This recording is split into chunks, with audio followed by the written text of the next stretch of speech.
શ્રી ગણેશાય નમઃ. ભક્તો, આજે આપણે શિવ મહાપુરાણનું શતરુદ્ર સંહિતાનો અધ્યાય 38મો, જેમાં કિરતાર અવતારનો પ્રસંગ જે છે, જેમાં અર્જુનના તપનું વર્ણન કર્યું છે, તે આપણે આ વિડીયોમાં શ્રવણ કરવાનું છે. અને આવી જ રીતે શિવ મહાપુરાણનું નિત્ય શ્રવણ કરવું જોઈએ. તો આવી જ રીતે શિવ મહાપુરાણનું નિત્ય શ્રવણ કરવા માટે ચેનલને જલ્દીથી સબસ્ક્રાઈબ કરી દેજો.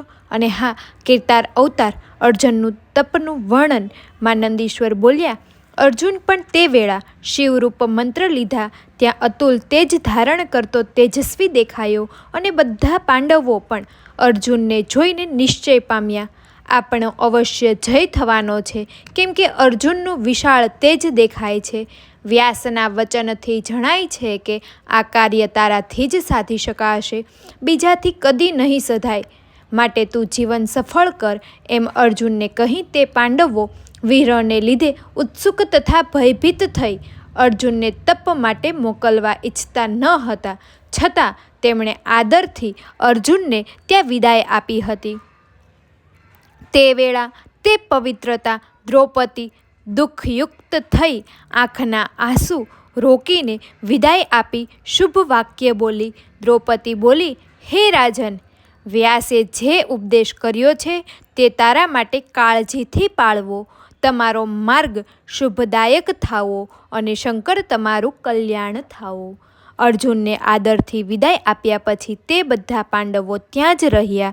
તેઓ પાંચે ત્યાં મળીને રહ્યા અને હે ઋષિ શ્રેષ્ઠ, અત્યંત દુઃખ પામી કહેવા લાગ્યા, દુઃખમાં પણ પ્રિયનો સમાગમ હોય તો દુઃખ થતું નથી, પરંતુ એ પ્રિય મનુષ્યનો જ્યારે વિયોગ થાય ત્યારે કાયમ 2 ગણું દુઃખ થાય છે. એ વેળા ધૈર્યધારી પુરુષને પણ ધૈર્ય કેવી રીતે કહી શકે? આ રીતે નંદીશ્વર બોલ્યા, પાંડવો એમ દુઃખ પામતા હતા તે વખતે ઋષિઓમાં શ્રેષ્ઠ કૃપાસાગર વ્યાસ ત્યાં આવ્યા. ત્યારે પાંડવોએ તેમને આસન આપી આદરથી પ્રણામ કરી પૂજા કરી અને દુઃખયુક્ત થઈ 2 હાથ જોડી આ વચને બોલ્યા. પાંડવો બોલ્યા, શ્રેષ્ઠમાં શ્રેષ્ઠ હે પ્રભુ, આપ સાંભળો, અમે દુઃખથી બળી રહ્યા છીએ. ત્યારે હે મુનિ, આપનું દર્શન પામી હમણાં અમે આનંદ પામીએ છીએ. હે પ્રભુ, અમારા દુઃખનો નાશ કરનાર, આપ કેટલોક કાળ અહીં જ રહો. આપ બ્રહ્મર્ષિના દર્શનથી સર્વ દુઃખ નાશ પામે છે. નંદીશ્વર બોલ્યા, તેઓએ એમ કહ્યું એટલે ઋષિ શ્રેષ્ઠ વ્યાસ વિવિધ કથાઓ તેમનું દુઃખ દૂર કરતા ત્યાં જ રહેવા લાગ્યા. હે ઉત્તમ મુનિ, એ વ્યાસ વાર્તા કરતા હતા ત્યારે વિનય નમ્ર ધર્મરાજે તેમને સારી રીતે પ્રણામ કરી આમ કહ્યું. ધર્મરાજ બોલ્યા, હે ઋષિ શ્રેષ્ઠ, આપ સાંભળો, મેં દુઃખની શાંતિ માની જ છે.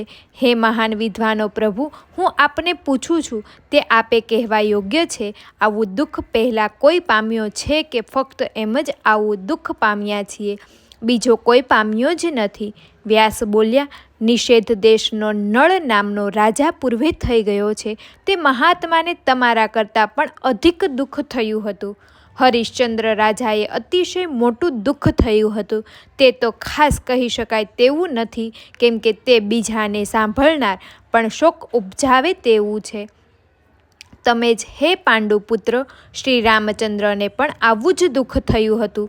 જાણવું, જે સાંભળવી, જે સ્ત્રી પુરુષોને અતિશય મોટો મોહ, મૂર્છા અથવા બેભાન સ્થિતિ થઈ જવા સંભવ રહે છે. માટે મારાથી એ વર્ણન શકાય તેવું નથી. એટલે શરીર જ દુઃખનો ઢગલો છે એમ સમજી હમણાં તમારે દુઃખનો ત્યાગ કરવો જોઈએ. જેમણે આ શરીર અથવા જગત ધારણ કર્યું છે એ આત્માથી જ આ બધું વ્યાપ્ય છે, અને એ આત્માને પોતાના તો સુખ દુઃખની કંઈ જ છે જ નહીં એ નક્કી છે, અથવા જે કારણે આ શરીર ધારણ કરાયું છે તે કારણને લીધે જ એ દુઃખીથી વ્યાપ્ય છે એ નક્કી છે. જુઓ, પહેલાં માતાના ગર્ભમાં જે જન્મ થાય છે તે દુઃખનું કારણ છે. કુમાર અવસ્થામાં પણ બાળલીલાને અનુસરતું મહા દુઃખ થાય છે. તે પછી યુવાન અવસ્થામાં પણ દુઃખરૂપ વિષયોને ભોગવતા જીવ મહા દુઃખ પામે છે. દિવસો જાય છે ને આવે છે, તેમાં અનેક કાર્યના ભાર હોય છે, અને કારણ ભાર આયુષ ઓછું થતું જાય છે, પણ એ વાત જીવાત્મા જાણતો નથી. છેવટે મરણ થાય છે એ પણ મોટું દુઃખ છે, અને એ પછી પણ આજ્ઞાની લોકો અનેક જાતની નરકની પીડાઓ ભોગવે છે. માટે આ જગત જૂઠ્ઠું છે એમ સમજી તમે તો સત્યનું જ આચરણ કરો. એ સત્ય જ છે કે જે કર્મથી શંભુ પ્રસન્ન થાય છે તે જ કર્મ મનુષ્યએ કરવું જોઈએ. નંદીશ્વર બોલ્યા, એ રીતે જાત જાતની વાર્તાઓ કરી તેમણે મનોરથ માર્ગ દ્વારા તે બધા ભાઈઓને કાળ નિર્ગમ કરતા હતા. બીજી બાજુ અર્જુન પણ દ્રઢ વ્રત ધરી દુર્ગમ પહાડોમાં પોતે જઈ રહ્યો હતો, અને એક યક્ષ વ્યાસ દ્વારા મળી આવ્યો હતો. તેની સાથે જ રહી અનેક ચોર લૂંટારાઓને તે માર્યા જતો હતો. મનમાં હર્ષયુક્ત રહી ઉત્તમ ઇન્દ્રકીલ પર્વત પર તે પહોંચ્યો. ત્યાં જઈને તે ગંગા પાસે અશોક વન નામે જે ઉત્તમ સ્થળ આવેલું છે, જ્યાં ઉત્તમ સ્વર્ગ જાણે સ્થિર કરી રહ્યું છે, ત્યાં તે રહ્યો અને પોતે સ્નાન કરી ઉત્તમ ગુરુને નમી ગુરુ વ્યાસના ઉપદેશ પ્રમાણે જાતે જ પોતાના વેશ વગેરે તે કરવા લાગ્યો. પ્રથમ ઇન્દ્રિયોની મનથી વશ કરીને સારી રીતે તે સ્થિર થયો. પછી એક સરખી રચનાવાળું સુંદર પાર્થિવ શિવલિંગને તેણે બનાવ્યું, અને તેની આગળ સર્વોત્તમ તેજના સમૂહને તે ધ્યાન કરવા લાગ્યો. ત્રણેય કાળ ઉત્તમ પ્રકારે સ્નાન કરી અનેક જાતનું શિવ પૂજન વારંવાર તે કરી રહ્યો, અને તે વેળાએ ત્યાં ફરી ફરી શિવની ઉપાસના તે કરવા લાગ્યો. એ વેળાએ અર્જુનના મસ્તકમાંથી જે તેજ નીકળી રહ્યું હતું તેને જોઈને બધા પ્રાણીઓ તેમજ એક ઇન્દ્રકલી પર્વતમાં વસતા ઇન્દ્રોના જાસૂસો ભય પામ્યા કે આ અહીં ક્યારે પેસી ગયો. તેઓએ ફરી વિચાર કર્યો, આ વાત આપણે ઇન્દ્રને જણાવવી જોઈએ એમ પરસ્પર કહી તરત જ તેઓ ઇન્દ્ર પાસે ગયા. જાસૂસો બોલ્યા, હે દેવેશ્વર, કોઈ દેવ અથવા ઋષિ હોય અથવા સૂર્ય કે અગ્નિ હોય વનમાં જે તપ કરે છે તેમણે એમ જાણતા નથી. એના તેજથી અમે બળી રહ્યા છીએ અને આપની પાસે આવ્યા છીએ. આ ચરિત્ર અમે તમને જણાવ્યું છે, જે યોગ્ય હોય તે કરો. નંદીશ્વર બોલ્યા, એ જાસૂસોએ એમ કહ્યું ત્યારે ઇન્દ્ર પોતાના પુત્ર અર્જુનને જે કરવા ઈચ્છ્યું હતું તે બધું જાણી લઈ ઇન્દ્રકીલ પર્વતના રખેવાળ એ જાસૂસોને વિદાય કર્યા અને પોતે ત્યાં જવાનું મન કર્યું.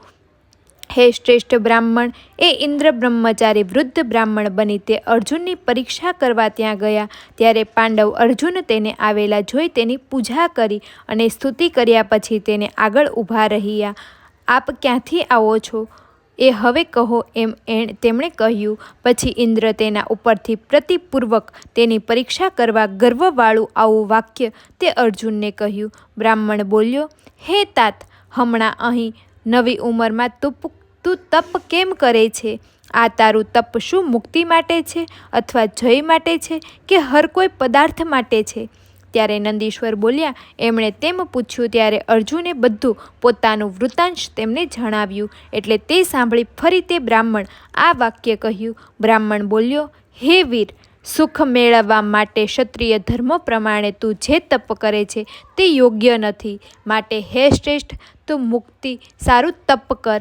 વળી ઇન્દ્ર તો સુખ જ આપનાર છે, મુક્તિ આપનાર છે નથી જ. માટે મારે સર્વ પ્રકારે શ્રેષ્ઠ એવું ઉત્તમ તપ કરવું યોગ્ય છે.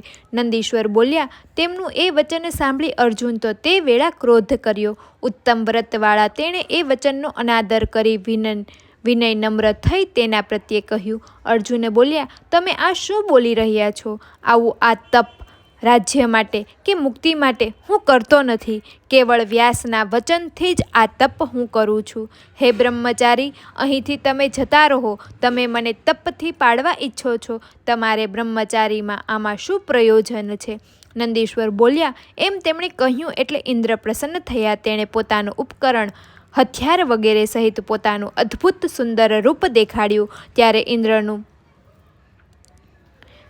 ઇન્દ્રનું રૂપ જોઈને અર્જુન શરીર માઈ ગયો. એટલે ઇન્દ્રએ તેને આશ્વાસન આપી ફરી વચન કહ્યું. ઇન્દ્ર બોલ્યા, હે તાત, હે અર્જુન, તું વરદાન માગ. હે મહાબુદ્ધિમાન, તું જે મંછાવિત ઈચ્છતો હોય તે તને આપવું તેવું નથી.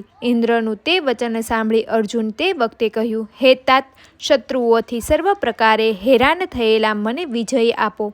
ઇન્દ્ર બોલ્યા, દ્રોણ, ભીષ્મ, કર્ણ તથા દુર્યોધન વગેરે તારા શત્રુઓ મહાબળવાન છે. તેઓ ખરેખર તારાથી જીતવા મુશ્કેલ છે. દ્રોણપુત્ર અશ્વસ્થામા તો રુદ્રના અંશ છે, તેથી તેમને જીતવા અતિશય મુશ્કેલ છે. મારાથી પણ તેમને જીતવા મુશ્કેલ છે. માટે સર્વ પ્રકારે પોતાનું હિત તું સાંભળ. હાલમાં એ વીરોને જીતવા કોઈ પણ સમર્થન નથી. કેવળ શંકર તેમના કરતાં શ્રેષ્ઠ હોય તેમને જીતી શકે છે. માટે હાલમાં તારે તેમનું તપ કરવું યોગ્ય છે. શંકર સર્વ લોકના ઈશ્વર, સ્થાનાંતર, જગતના પતિ, સ્વયં પ્રકાશ તથા ભોગ અને મોક્ષરૂપ ફળ દેનાર છે. તેથી તે જ બધું કરવા સમર્થ છે. હું બ્રહ્મા વગેરે બીજા સર્વને વરદાન દેનારો વિષ્ણુ તથા બીજાને જે કોઈને જીવતા ઈચ્છના હોય તેમને બધા શિવને પૂજનાર છે. આજથી માંડીને તું મારો આ મંત્ર છોડી દઈ ભક્તિથી શિવનું સેવન કર. પાર્થિક પૂજાનું વિધિપૂર્વક પૂજા તથા ધ્યાન દ્વારા શિવની જ તું સેવા કર. હે ભરતવંશી અર્જુન, અનેક પ્રકારના પૂજા સાહિત્યોથી તથા સંપૂર્ણ ભાવથી તને અચળ સિદ્ધિ પ્રાપ્ત થશે. એમાં હવે વિચાર કરવા જેવું નથી. નંદીશ્વર બોલ્યા. એમ કહી ઇન્દ્રે પોતાના સર્વ જાસૂસોને બોલાવી આમ કહ્યું, તમારે સર્વકાળ આનું રક્ષણ કરવાની સાવધાન રહેવું. પોતાના જાસૂસોને એમ અર્જુનનું રક્ષણ વગેરે જણાવી પ્રેમપૂર્વ હૃદયવાળા તેમણે ફરી અર્જુનને કહ્યું. ઇન્દ્ર બોલ્યા, હે ભદ્ર, તારે પ્રમાદથી રાજ્ય કદી ન કરવું. હે શત્રુઓને તપાવનાર, આ વિદ્યા તારા કલ્યાણ માટે થશે. હર કોઈ સાધકે ધૈર્ય ધારણ કરવું. બધી રીતે રક્ષા કરનાર શિવ છે. તે સંપત્તિઓ તથા યોગ્ય ફળ આપશે, એમાં સંચય નથી. નંદીશ્વર બોલ્યા, તે અર્જુનનું એવું વરદાન દઈ શિવના ચરણ કમળમાં સ્મરણ કરતો ઇન્દ્ર પોતાના સ્થાને ગયો. મહાવીર અર્જુન પણ દેવરાજ ઇન્દ્રને સારી રીતે પ્રણામ કરી જીતેન્દ્રિય બની શિવને ઉપદેશીને ઇન્દ્રએ કહ્યું તે પ્રકારે તપ કરવા લાગ્યો. આ રીતે શિવ મહાપુરાણમાં ત્રીજું શત્રુદ્ર સંહિતામાં કિરાત અવતારના વર્ણન વિશે અર્જુનના તપનું વર્ણન નામનો 38મો અધ્યાય સમાપ્ત થાય છે. હવે પછીનો અધ્યાય 39મો, જેમાં કિર્તાર અવતાર જે મુક દૈત્યોનો વધ કરનાર છે તેનું આપણે શ્રવણ કરવાનું છે બીજા વિડીયોમાં. અને ત્યાં સુધી જો તમને આ વિડીયો પસંદ આવ્યો હોય તો વિડીયો લાઈક કરી દેજો. અને આવી જ રીતે શિવ પુરાણના નિત્ય શ્રવણ કરવા અને તેના અધ્યાયનું શ્રવણ કરવા માટે અમારી ચેનલને જલ્દીથી સબસ્ક્રાઈબ કરી દેજો. અને હા, કમેન્ટ કરવાનું નહીં ભૂલતા.